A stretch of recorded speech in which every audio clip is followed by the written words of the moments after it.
Congress party के लिए मेरी बेटी ने अपनी जान तक दांव पे लगा दी। ये पार्टी के भी हो सकते हैं, दोस्त भी हो सकते हैं। अरे मेरे बड़े बेटे को मतलब जब मार दिया था, जब भी हमारे को इंसाफ नहीं मिला।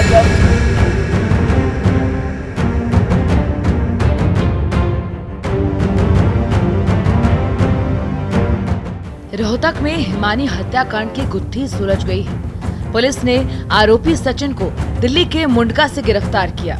जांच में पता चला कि पैसे के लेन देन को लेकर झगड़े में सचिन ने हिमानी की हत्या की थी। उसने पहले चुन्नी से हाथ बांधे और फिर चार्जर के तार से गला घोंट दिया। आरोपी को 3 दिन के रिमांड पर लिया गया है। चलिए आपको बताते हैं हिमानी मर्डर केस के बारे में डिटेल में। रोहतक में कांग्रेस की कार्यकर्ता हिमानी नरवाल की हत्या हो जाती है और अगले दिन उसकी लाश एक सूटकेस में सांपला में मिलती है। इलाके में सनसनी फैल जाती है। पुलिस के लिए अब ये एक बड़ा चैलेंज था, हत्यारे को पकड़ना और इसकी गुत्थी को सुलझाना कि आखिर कब, कहां और कैसे और क्यों ये हत्या हुई।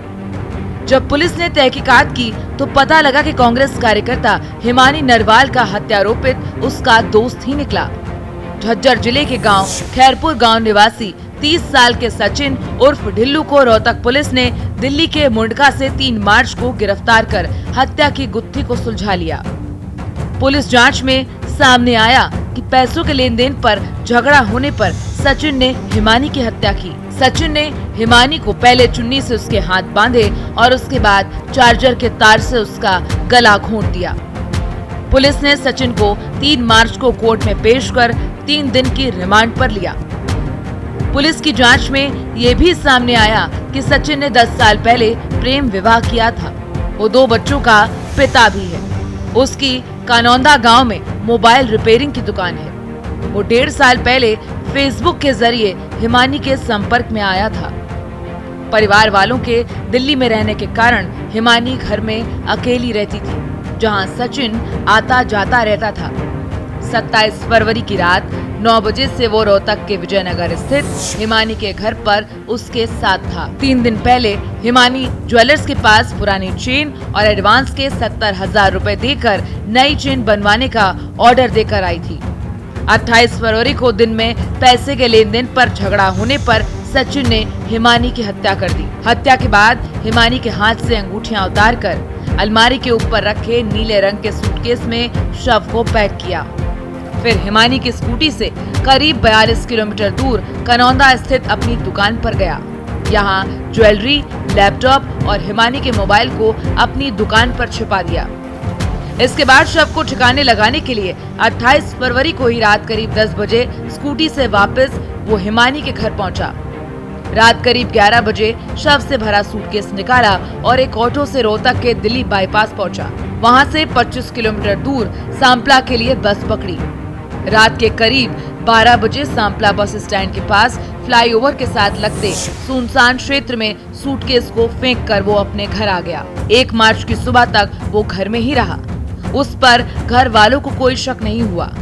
जब सुबह करीब 11 बजे पुलिस को सूटकेस में हिमानी का शव मिला और ये खबर फैल गई तो सचिन भी घर से निकल गया। कांग्रेस पार्टी के लिए मेरी बेटी ने अपनी जान तक दांव पे लगा दिया। जाति दुश्मनी हर वक्त उनके साथ रहती थी, क्योंकि मेरी बेटी मतलब 10 साल से अपनी पढ़ाई को भी मतलब साइड में रख के घर की तरफ ना ध्यान देते, सिर्फ इलेक्शन के पीछे और सिर्फ यही इलेक्शन और पार्टी मेरी बेटी की जान लेगी, क्योंकि उसकी दुश्मनी उसी के कारण बनी है। मैं उड़ासा से यही चाहती हूँ कि मेरी बेटी को, ये पार्टी के भी हो सकते हैं, दोस्त भी हो सकते हैं, आईडी नीचे करो, पार्टी के भी हो सकते हैं। कभी आपकी बेटी ने बताया आपको कि कोई ऐसा कुछ नहीं था। पार्टी सिर्फ मेरी बेटी का ये था कि पार्टी के कारण उसकी मतलब अब रंजिश हो रही थी, क्योंकि ये चाहते थे भी ये इतनी छोटी उम्र में हमारे से आगे कैसे बढ़ गई। बहुत लोगों से मतलब कहाँ जा रही थी वो? एक दिन पहले कहाँ गई थी वो? हाँ जी, कहाँ गई थी वो? एक दिन पहले वो कहीं नहीं थी। एक दिन पहले वो घर पे ही थी। 28 तारीख को भी वो घर पे ही थी, दोपहर तक। वो कहीं नहीं गई, वो जाने का मौका ही नहीं मिला। कोई पार्टी के भी हो सकते हैं जिनसे मतलब जिनको रंजिश थी के भी आगे बढ़ रही है।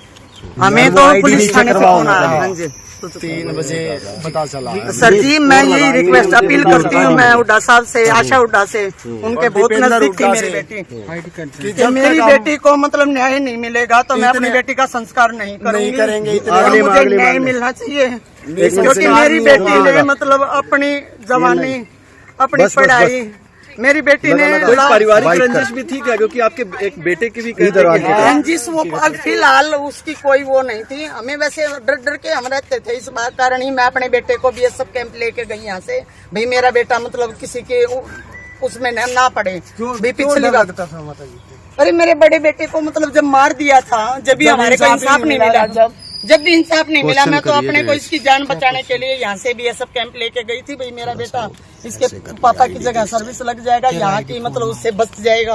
कब की घटना थी, कौन थे मारने वाले? ये 2011 की घटना है सर। और मतलब जब भी मेरे को इंसाफ नहीं मिला था, मेरी किस्मत में क्या यही लिखा है, मैं पाल के। एक बात है, सिर्फ एक बात कहूँगा, जब तक वो पकड़े नहीं जाएंगे आरोपी, जब तक दाग नहीं देंगे हम बिल्कुल भी, हम बॉडी ये भी बड़े कोई कहने के हम ये बिल्कुल पोस्टमार्टम के लिए आए हैं खाली, क्योंकि मेरी बेटी ने अपनी जान दांव पे कांग्रेस के लगाई है।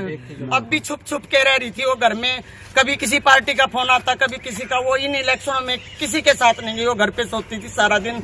मेरे को हर एक्टिविटी, और राहुल गांधी के साथ कोई भी मेरे घर पे आता था। आपके साथ रहती थी या आपसे? हाँ रोहतक हमारा थ्रेट थी कि किसी से छुप के रहना पड़ रहा था? डर था क्या? उस बात के लिए नहीं, मतलब जैसे पार्टी में उसका मन ऐसा, ये इलेक्शन के बाद ऐसा हट गया था कि भैया वो किसी पार्टी के साथ कह रही थी मैंने जॉब करनी है, मैंने मतलब मैं पार्टी में मतलब ज्यादा नहीं जाऊंगी। कांग्रेस जैसे कि इलेक्शन हो रही है। कांग्रेस में कब से जुड़ी थी वो? कांग्रेस में वो 10 साल से जुड़ रही थी। अब मतलब 3-4 साल से, जैसे मेरे से शादी के लिए भी अब आम कर दिया था, बोल रही मम्मी सिर्फ 2024 दे दो, मैं इलेक्शन होने के बाद मैं शादी कर लूंगी। देख रहे थे उसके लिए, बिल्कुल वकालत कोई भी। हाँ LLB कर रही थी, पहले BSc MBA फिर LLB। हाँ। आपकी लास्ट टाइम बात कब हुई है जी?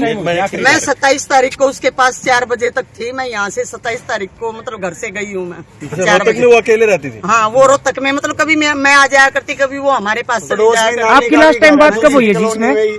28 तारीख को आपकी बात हुई उनसे? 28 तारीख को नहीं हुई है, हमारी बात हुई है 27 तारीख रात तक। मैं घर पहुंची हूँ 9 बजे, 9:30 बजे तक आखिरी। 28 दीपेंद्र सिंह का प्रोग्राम था हुड्डा सर का। मेरे को उसने बताया मम्मी मेरे को टाइम नहीं मिलेगा, मैं आपको कॉल खाली होके करूंगी, लेकिन उसने कॉल नहीं की। तो रात को मैंने जब उसके पास फोन किया, मैं आज तो फोन नहीं आया, जब मतलब उसका फोन स्विच ऑफ था। आप लोगों को किस पे प्रोग्राम में थी? नहीं वो पहुंच नहीं पाई, उसके मतलब कपड़े वगैरह कुर्ता पजामा। आपको लगता है उनको अगवा कर लिया गया था पहले ही? उसने मेरे को बता दिया था ना, बिल्कुल मेरे को उसने पहले ही बता दिया था मम्मी कल मैं बिजी रहूंगी, मैं कॉल ना भी करूं तो आप मतलब टेंशन ना करना, मैं रात को फ्री होके फोन कर लूंगी। आपकी पुलिस अधिकारियों से कोई बात हुई? सुरेंद्र कत्ती अड़ाओ भाई, वो तो ये कह रहे कैमरे खंगाल रहे, हम ये कर रहे वो कर रहे हैं। मैं हुड्डा साहब से बात बताओ, आज के ऊपर न कर, आज के इलेक्शन है, कितना अलर्ट होता है प्रशासन, कितना अलर्ट होता है। छोटा क्राइम हुए तो प्रशासन अपने हद पे आए ना तो 1 घंटे के अंदर पकड़ सकता है। क्यों नहीं हो रहा काम? फिर प्रशासन है, पूरे हरियाणा में है प्रशासन है। मेरी बेटी आप लोगों को शक है किसी पे?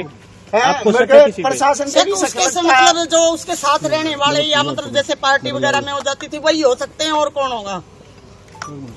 कोई बताया हो आपको कोई किसी मतलब पार्टी के बारे में क्या सुनी हुआ करती, तो कांग्रेस ऑफिस में भी होती थी, ठीक करवा हाँ, वो तो हर बात बताती थी वो सबको। आशा हुड्डा को भी पता है, दीपेंद्र सिंह को भी पता है, बत्रा सर को भी पता है। तो कांग्रेस आपका साथ दे रही है? कांग्रेस के लोग आपके साथ हैं? अब तक मेरे घर पे ना तो कोई आया ना कोई मतलब और वो आपसे फोन पे संपर्क किया हो दीपेंद्र ने? दीपेंद्र ने और जबकि मतलब इतनी नजदीक थी कांग्रेस के साथ, बहुत ज्यादा उनके साथ। SIT और रोहतक पुलिस की स्पेशल क्राइम की टीम में हिमानी की हत्या की गुत्थी सुलझाने में जुटी थी। रोहतक के विजयनगर की गली नंबर 6 में हिमानी के घर के पास लगे एक CCTV कैमरे की पुलिस ने फुटेज चेक की तो 24 सेकंड के वीडियो में आरोपित नीले रंग के सूटकेस को 28 फरवरी की रात पैदल ले जाता हुआ दिखाई दिया। वहीं हिमानी के मोबाइल फोन को सचिन अपने साथ ले गया था, जिसको पुलिस ने ट्रेस पर लगाया। इसके बाद इनपुट मिलने पर सचिन को मुंडका से दबोच लिया गया। अब हिमानी का भाई चाहता है कि हत्यारे को फांसी हो। पुलिस ने जैसे ही आरोपित के गिरफ्तार करने की पुष्टि की तो मृतका के परिजनों ने हिमानी के शव को 3 मार्च को 4 बजे लिया। फिर शाम करीब 5:30 बजे शमशान घाट में उसका अंतिम संस्कार किया गया।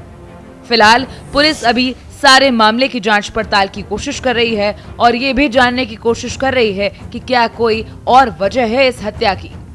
Bureau report, Bharat express.